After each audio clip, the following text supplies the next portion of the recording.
6 বছর পর ওয়েস্ট ইন্ডিজের বিপক্ষে বাংলাদেশ টি-20 সিরিজ জিতলো।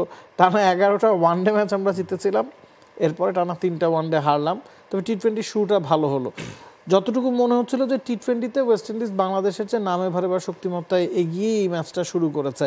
টসটা ভাইটাল ছিল, প্রথমে ব্যাটিং করাটা ভাইটাল ছিল। কি মনে হয় কোন জায়গায় আসলে বাংলাদেশ ম্যাচের দখলটা নিয়েছে, কোন জায়গায় আসলে পার্থক্যটা টানতে পেরেছে? নিশ্চয়ই, আপনি শুরুতেই বলছিলেন যে টানা 6 বছর আমরা ওডিআই জিতেছি, তারপর টানা 6 বছর টি-20 হারের পর আমরা জয়ে ফিরলাম। এবং ম্যাচের টার্নিং পয়েন্ট আসলে অনেকগুলো, একটা দুটো টার্নিং পয়েন্ট না, আমি বলবো যে ইন্ডিভিজুয়াল পারফরমেন্স অনেকগুলো ছিল, সেই ব্যাপারে আমরা নিশ্চয়ই কথা বলবো। তার চেয়ে বড় কথা, টি-20তে আমরা অনেকদিন আসলে এরকম দলগতভাবে খেলতে দেখি না বাংলাদেশকে। বিশ ওভারে 147 রান তারা করেছে। শুরুতে সৌম্য সরকার 43 রান ইনিংস খেলেছেন, শামীম, জাকের এবং শেখ মেহেদী 26-27 রানের ইনিংস তিনজনই খেলেছেন।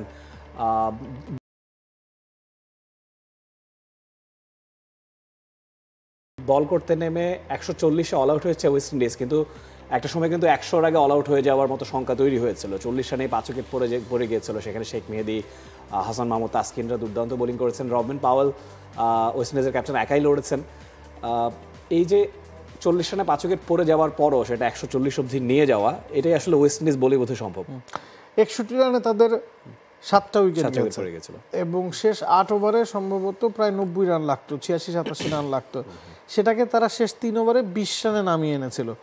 এবং তখনও পাওয়েল ক্রিজে ছিলেন, রোমারিও শেফার্ড একটা ভালো সাপোর্টিং নক খেলছিলেন। এবং পাওয়েলের 60 রানের ইনিংসটাই বলে দেয় যে তাদের হাতে অনেক বেশি ম্যাচ উইনার আছে যারা একাই ম্যাচ বের করে নিতে পারেন। এবং শেষ 3 ওভারে যখন 20 রান লাগে তখন কিন্তু ওয়েস্ট ইন্ডিজ ক্লিয়ার ফেভারিট। এবং এই ম্যাচে ওয়েস্ট ইন্ডিজ 9 জন ব্যাটারকে খেলিয়েছে। রোমারিও শেফার্ড 9 নম্বরে ব্যাটিং করেছেন, আকিল হোসেন, মতি, তারাও ব্যাটিং করতে পারেন। তো 61 রানে 7 উইকেট যাওয়ার পরও তারা ম্যাচে ছিল। আস্কিং রান রেট যখন প্রায় 12 ছুঁই তখনও তারা ম্যাচে ছিল। তাসকিন একটা ওভারে 20-এর ওপর রান দিয়েছেন, পরের ওভারেই কামব্যাক করেছেন এবং রোমারিও শেফার্ডের উইকেটটা নিয়েছেন। ওটা একটা ভালো প্লাস পয়েন্ট বাংলাদেশের জন্য। এবং লিটনকে ওই জায়গায় ক্রেডিটটা দিতে হবে যে তাসকিন অত এক্সপেন্সিভ হওয়ার পরও তাকে উইকেটের জন্য আবার ফিরিয়ে এনেছিলেন। এবং টিম এফোর্ট, দলীয় সাফল্য ছাড়া আপনি ওয়েস্ট ইন্ডিজ দলকে বিট করতে পারবেন না। কারণ আপনি যদি সিঙ্গেল ম্যাচ উইনারের কথা বলেন, সেটা ওয়েস্ট ইন্ডিজ দলে অনেক বেশি আছে। তো টিম এফোর্টের কারণে এই জয়টা এসেছে। নিশ্চয়ই, আসলেই এইভাবে আসলে টিম এফোর্টটা আমরা অ্যাক্রস দ্য ফরম্যাটস ওভাবে দেখি না। পুরো সিরিজেই আসলে বাংলাদেশকে এই জায়গাটাই খাবি খেতে হয়েছে। মানে কেউ একজন দুজন হাল ধরেছেন, পুরো টিম মিলে না খেলে আসলে টি-20তে জেতা যায় না। আপনি যখন দেখছেন সৌম্য সরকার ওপেনার হিসেবে নেমে 15 ওভার পর্যন্ত খেলেছেন, এরকম পারফরমেন্স দরকার। এবং এই যে 3 ওভারে 20 রান লাগে, সেই জায়গায় লাস্ট ওভারে এসে হাসান মাহমুদের অসামান্য বোলিং, আমি বলবো এরকম বোলিংয়ে আসলে টি-20তে প্রয়োজন হয় ডেথ ওভারে। আমার কাছে মনে হচ্ছে আফিফ ছাড়া সবাই তার কাজটা করেছে।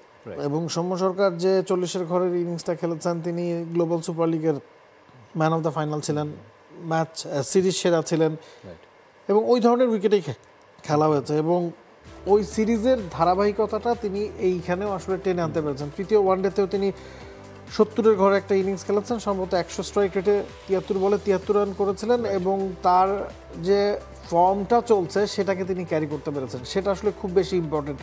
এবং সৌম্য সরকার 15তম ওভার পর্যন্ত ক্রিজে ছিলেন বলেই শেষ দিকে এসে শামীম পাটোয়ারি বা শেখ মাহেদিরা শেষ 5 ওভারে 50-এর মতো রান তুলতে পেরেছেন। 15 ওভার শেষে বাংলাদেশের রান কিন্তু 100-র কাছাকাছি ছিল। ওই যে আপনি শেষ 5 ওভারে 50 রান তুলতে পেরেছেন, সেটাই কিন্তু আপনাকে জয়ের ভিত্তি এনে দিয়েছে।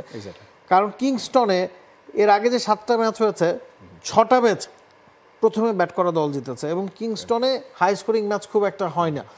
কিংস্টনে 159 রান সর্বোচ্চ, সেটা বাংলাদেশ করেছিল নেদারল্যান্ডসের বিপক্ষে।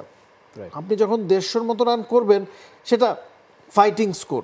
এবং সেটা করার পেছনে সৌম্য সরকার এবং শামীম হোসেন পাটওয়ারির অবদানটা খুবই গুরুত্বপূর্ণ। কারণ শেষ দিকে পাটওয়ারির ওই 200 স্ট্রাইক রেটের 26-27 রানের ইনিংসটা কিন্তু একটা ভালো পার্থক্য টেনে দিয়েছে। নিশ্চয়ই, আসলে ওই পরের দিকে আসলে আমরা এরকম পারফরমেন্স টি-20তে খুঁজে বেড়াই সবসময়। এবং শামীম পাটোয়ারি, তাকে একটা অপশন হিসেবে অনেকদিন বিবেচনা করা হচ্ছিল।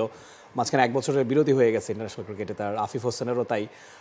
টি-20তে আমরা যেভাবে আগাচ্ছিলাম 2020-21 সাল থেকে শুরু করে কোভিড পরবর্তী সময়ে অনেক রদবদল এসেছে। এবং এই রদবদলের পরে এখন এসে একটা স্টেবিলিটির মধ্যে আমরা পৌঁছেছি। রেগুলার জয় যে আসছে খুব বেশি সেটা নয়, কিন্তু আমরা যদি জাকের আলীর কথা বলি, অ্যাক্রস দ্য ফরম্যাটস তিনি ভালো খেলছেন, টেস্টে এবং ওয়ানডেতে তার চমৎকার ছন্দে তিনি আছেন। এই ম্যাচেও 27 বলে 27 রান করেছেন। তার আউটটা যেভাবে আউট হয়েছেন, প্রায় ছক্কায় হয়ে যাচ্ছিল। রবম্যান পাওয়েল একটা দুর্দান্ত ক্যাচ ধরেছেন, খানিকটা আনলাকি বলবেন কিনা? ব্রিলিয়ান্স, ইন্ডিভিজুয়াল ব্রিলিয়ান্স, কারণ Rovman Powell second fraction of সেকেন্ডসে যেভাবে ক্যাচটা ধরেছেন মনে হয়েছে নিশ্চিত 6 এবং তার রিফ্লেকশনটা আউটস্ট্যান্ডিং ছিল। এবং জাকের আলী কিন্তু তখন ম্যাচে হাই স্ট্রাইক রেটে ব্যাটিং করা শুরু করেছিলেন, তবে সেটা সাপে বড় হয়েছে। জাকের আলী আউট হতেই তো আসলে শেখ মাহিদি এবং শামীম পাটোয়ারি পার্টনারশিপটা আমরা পেয়েছি। এবং আপনি যেটা কথা বলছিলেন যে আমরা একটা দল হিসেবে খেলা শুরু করেছি এবং স্টার্টিং লাইন আপটা মোটামুটি গুছিয়ে আনা গেছে। For more updates, subscribe to our YouTube channel and click on the bell icon. Follow us on Facebook and Instagram. Download T-Sports app to enjoy exciting games and highlights. Visit tsports.com.